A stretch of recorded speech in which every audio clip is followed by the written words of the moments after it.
mga tapat at magigiting na tagapangalaga ng kapayapaan.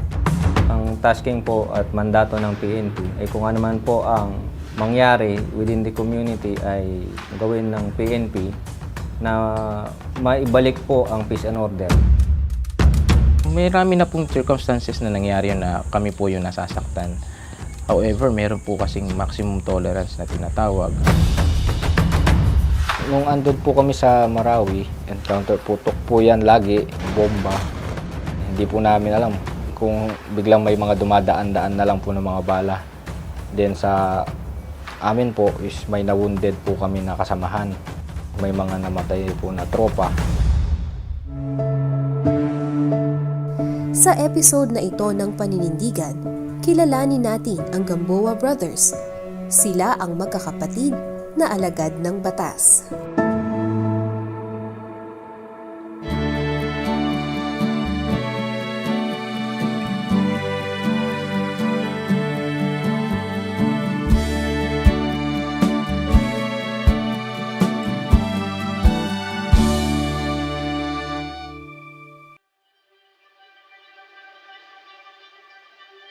Panganay sa Gamboa Brothers na pawang mga pulis si Jeffrey, 33 taong gulang. In-explain po sa amin ng aming ama na sa PNPA, sa government service ka na nga po niyan. Dito pa rin ho sa Pilipinas, so anytime, or kung meron mang emergency, at least makakauwi pa rin po. Kasi ayaw ho ng tatay namin na magkahiwa-hiwalay po kami.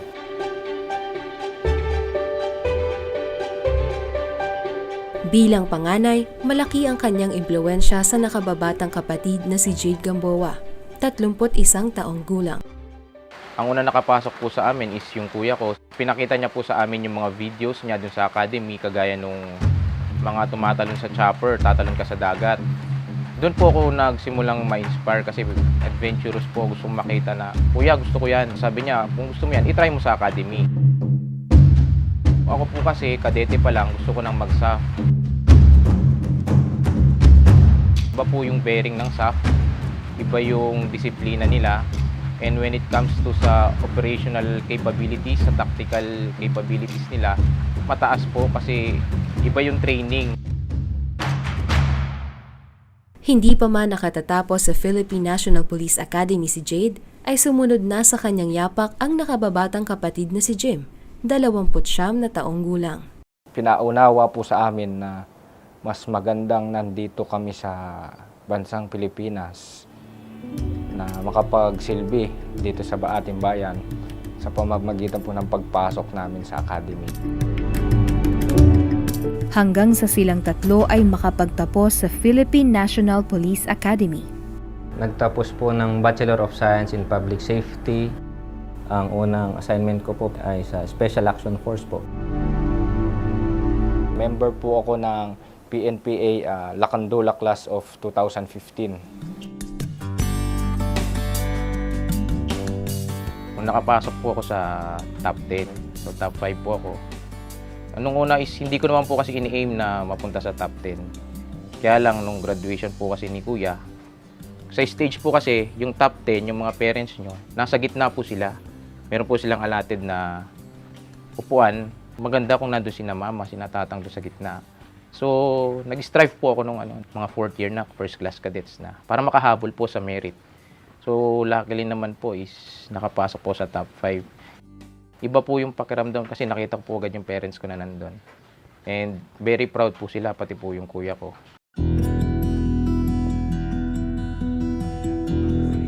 Laan nilang tupdin ang mandatong ipinatutupad ng kapulisan sa layuning ang bawat mamamayan ay manirahan sa isang mapayapa, tiwasay at ligtas na komunidad kung saan may batas na umiiral at ipinatutupad.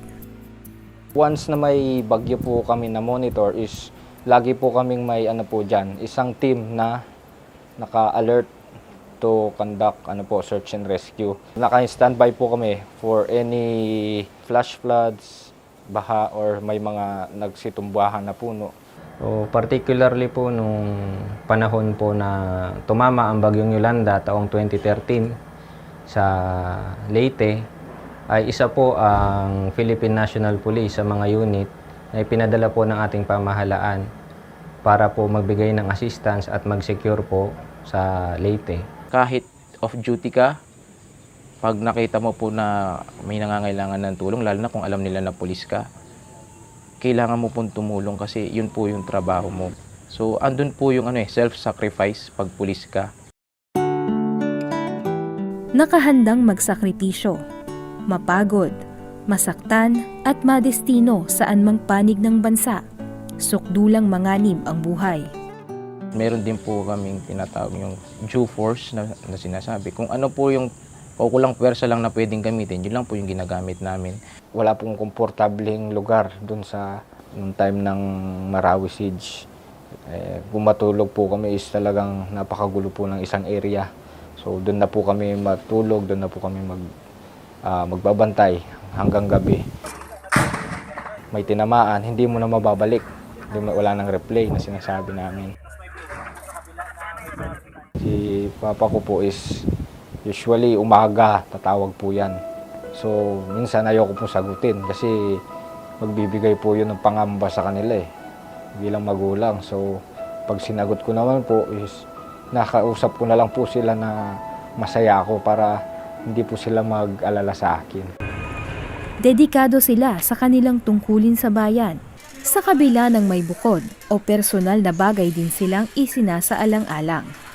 Yung pagiging malayo sa aking pamilya, lalo na po nung simula pa lang ho ng pagkakadete ko, yun po ang unang beses na ako po ay tumira sa malayo, sa ibang probinsya po. Hindi po kayo sanay sa pagod, sa mahirap na training, and hindi nyo po pwedeng gawin yung gusto nyong gawin kasi sa academy is may regimented way of life po kami. Kung ano po yung ginagawa ng isa, yun din po yung ginagawa ng lahat. Pinakakalaban mo po doon is yung sarili mo. Magkikwit na ako. Nanaig po yung ganong sa sarili mo is matatalo ka po. Sina Police Major Jeffrey, Police Major Jade, Police Captain Jim ay magkakapatid na pinalaki ng mapagkalinga at mapagmahal na mga magulang. Si tatay po kasi, stricto po kung stricto. Gusto lang naman po niya para sa anak niya ay mapabuti po ang kanyang kalagayan. Mula po nung bata kami, meron hong order dito sa bahay na kung sa ano po ang sabi ng tatay ko na kung wag po, wag. Kung maaari pong gawin, maaari. Basta kung alam pong hindi, ay wag na pong gagawin. Kung may problema po kami, sinasabihan nila kami na huwag kayong mag-atubiling lumapit sa amin. Si Tatang, disciplinarian, and fair po siya, fair sa amin lahat. So pag may ginawa kang mali, tuturuan ka talaga niya. Kasi kami nung bata is siyempre napapalo po kami. Pero ang maganda po sa ginagawa niya na after kang paluin, in-explain niya bakit niya ginawa. So kami po, hindi po kami nagtatanim ng sama ng loob. Si mama, ganun din po. So kung ano po yung nakikita niya mali, sinasabi din po niya. Wala po kasing konsintihan sa amin. With that po, very thankful po kami sa parents namin kasi sa pagtuturo po nila, hindi po kami napariwara.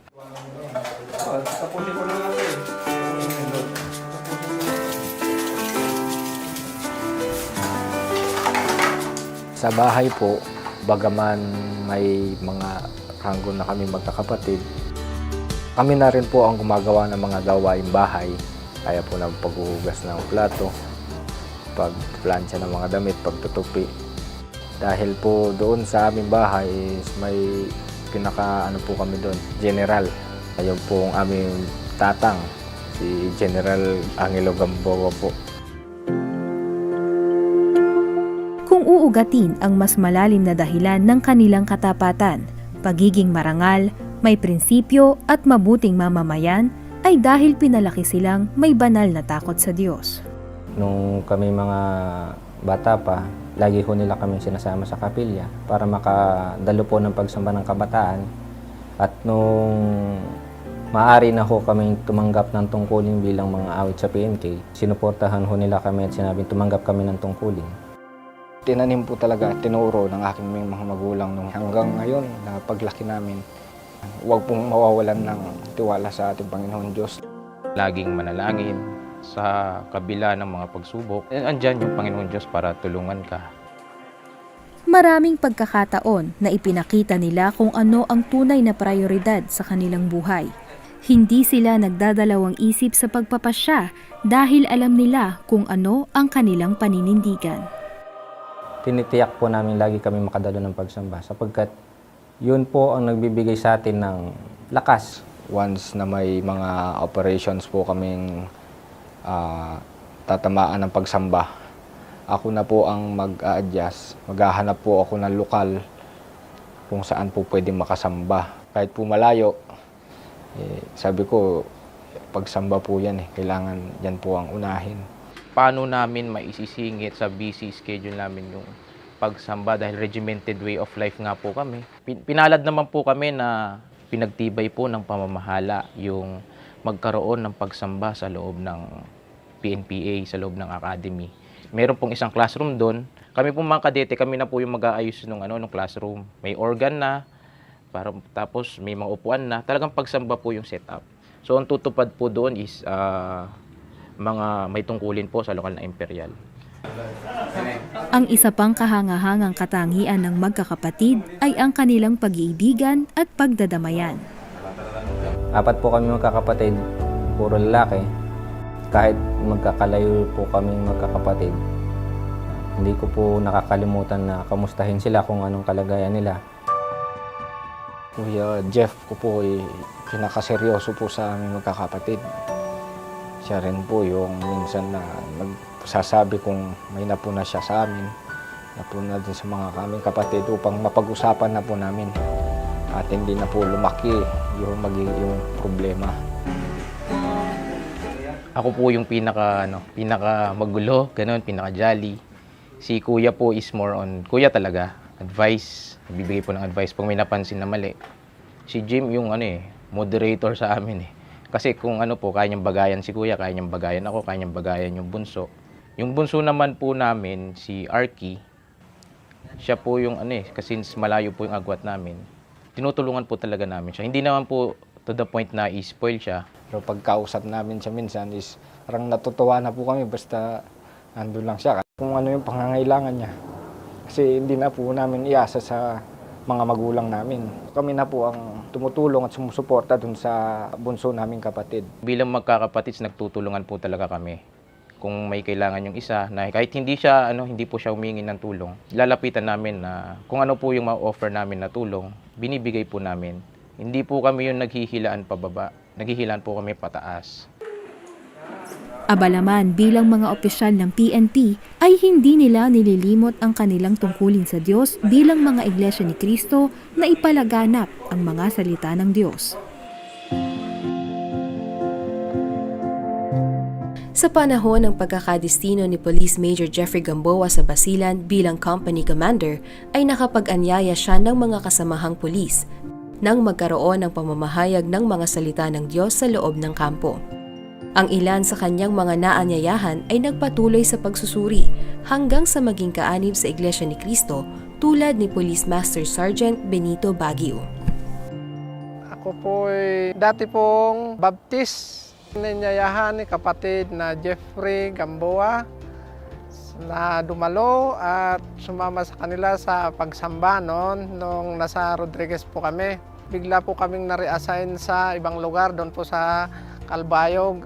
Hanggat ako'y na-doktrinahan po doon, na-bautismuhan po ako noong September 25, 2016. At hanggang ngayon po ako'y nakatala dito po sa Rodriguez Rizal. Kasama ko po ang aking pamilya. Ako po'y nagpapasalamat kay kapatid niya Jeffrey Gamboa po at siya po ang nagdala sa akin sa kaliwanagan. Ngayon po may pinapadoktrinahan po ako sa aming bunso. Si Police Captain Jim Gamboa naman ay may mga estudyante sa academy na naanyayahang dumalo sa mga aktibidad ng Iglesia ni Cristo sa loob ng kampo sa Buenzo Quezon, Pampanga. Dito ay mahigit sa 30 sa kanyang mga estudyante ang panayang nagsusuri sa mga aral ng Diyos. Marami sa kanila ang nasa proseso na ngayon ng pag-anib sa iglesia. Kabilang naman sa kanyang mga anyayahan noon ay ang kanyang kamag-aaral sa PNPA na si Police Captain Patrick Carlo Balcanao. Si Police Captain Jim Gamboa ay classmate ko sa PNPA. Na-deploy kami noong Marawi Siege hanggang noong 2018 na po ang aking desisyon. Gusto ko nang sumamba at makinig sa mga leksyon ng Iglesia ni Cristo. Hindi naman nag-atubili si Ka Jim. Nagabayan ako at sinama ako palagi sa mga pagsamba. Sa tulong po ng Diyos, ako'y kaanib sa Iglesia ni Cristo. Nabautismuhan po ako noong Abril 2018 sa distrito ng Cavite South. Noong cadet in charge si Police Major J. Gamboa ay pinagtibay ang kanilang kahilingan na makapagsagawa ng pamamahayag ng mga aral ng Diyos sa loob ng PNP Academy. Mula sa mga nakapakinig ay 3 sa kanila ang naging mga kaanib sa Iglesia ni Cristo. Dati po akong Katoliko at ang pamilya ko po ay sarado Katoliko. At dati din po ako nagsisilbi bilang lay minister taong 2013. Ay napaanyayahan po ako ng kapatid na Jay Gamboa, kaklase ko po sa PNPA, para daluhan ang sinasagawang pamamahayag ng mga salita ng Diyos sa loob po ng Academy. October 16, 2016, sa lokal po ng New Bilibid Prison, nilob niya pong matuloy ang aking bautismo. Nagpapasalamat po ako sa Panginoong Diyos sa pagkasangkapan niya sa kapatid na Jade Gamboa upang matawag po ako sa loob po ng Iglesia ni Cristo. Hindi rin ipinagkait ang kanilang serbisyo, mabingit man ang buhay sa panahon ng pandemya. Ako po ang kauna-unahang nagkaroon ng positive result ng COVID dito po sa barangay namin. So yun po yung time na hindi pa ho ganun kalawak ang kaalaman natin sa COVID. Parang kahit yung ibang tao na malapit sa amin is nakikita namin na lumalayo. Which is, naiintindihan namin. Talaga nananalangin po kami na pagalingin ng si Kuya. Dininig naman po ng Ama yung panalangin po namin. Ginawa po ng pamilya namin noon is hindi na lang po nila pinansin at nagpatuloy lang po sila sa pagsamba. Kami po yung nagmamando sa mga quarantine control points.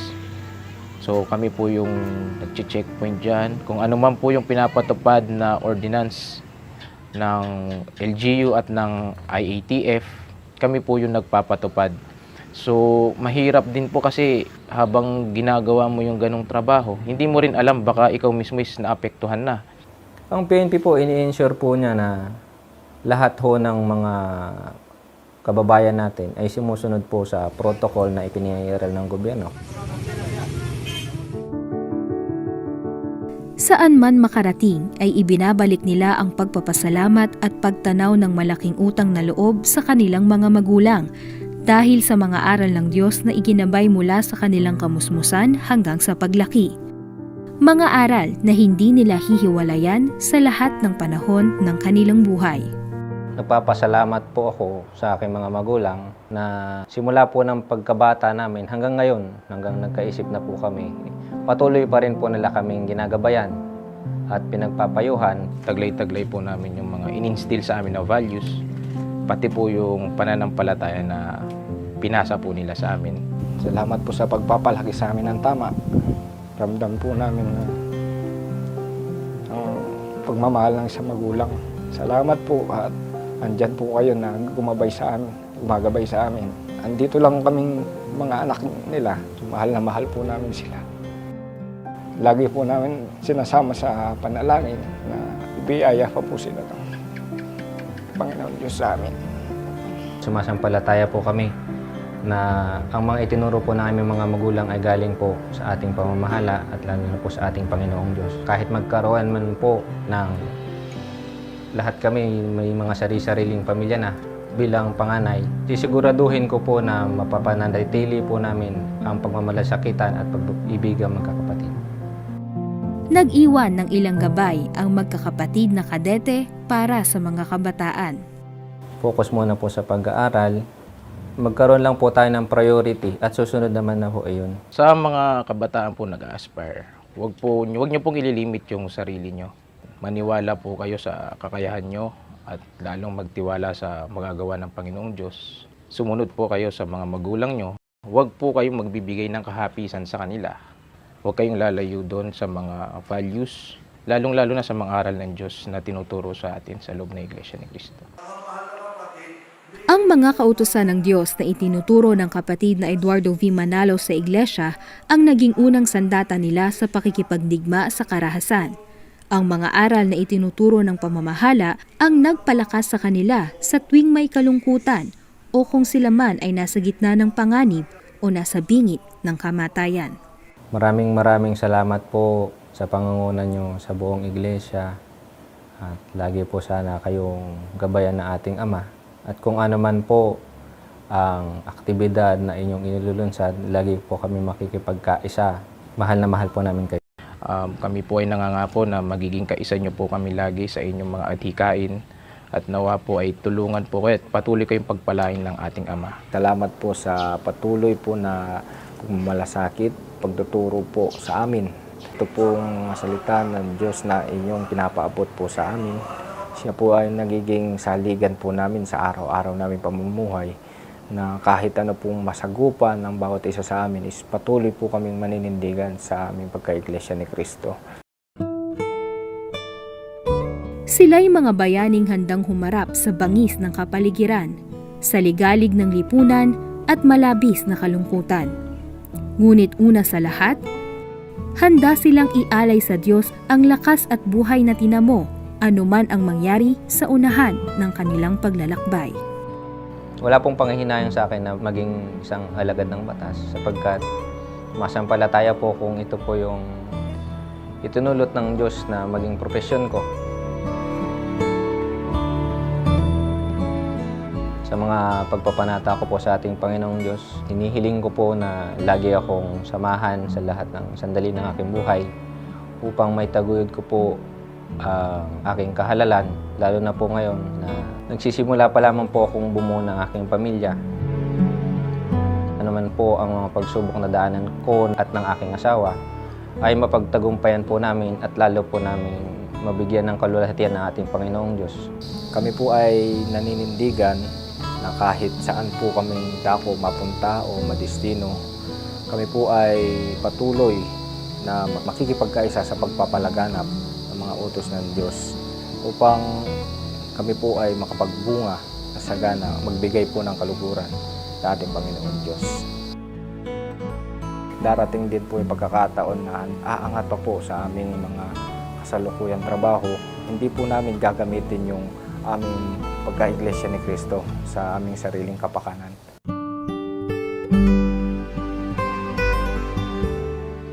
Darating yung panahon na iiwan kami ng aming mga magulang.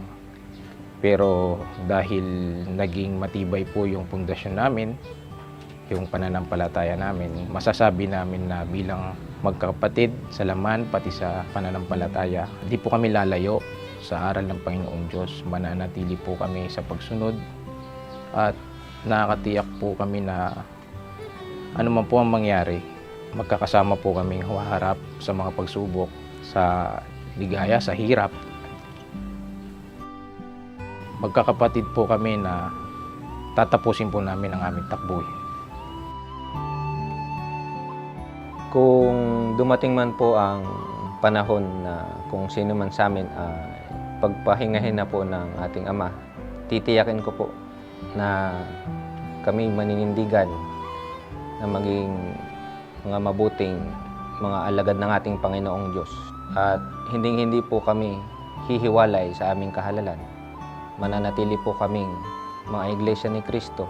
Mananatili po ang aming pag-iibig ng magkakapatid. Sa gayon po ay makatitiyak kami magkakapatid na magtatamo ng kaligtasan pagdating po sa araw ng pag-uko.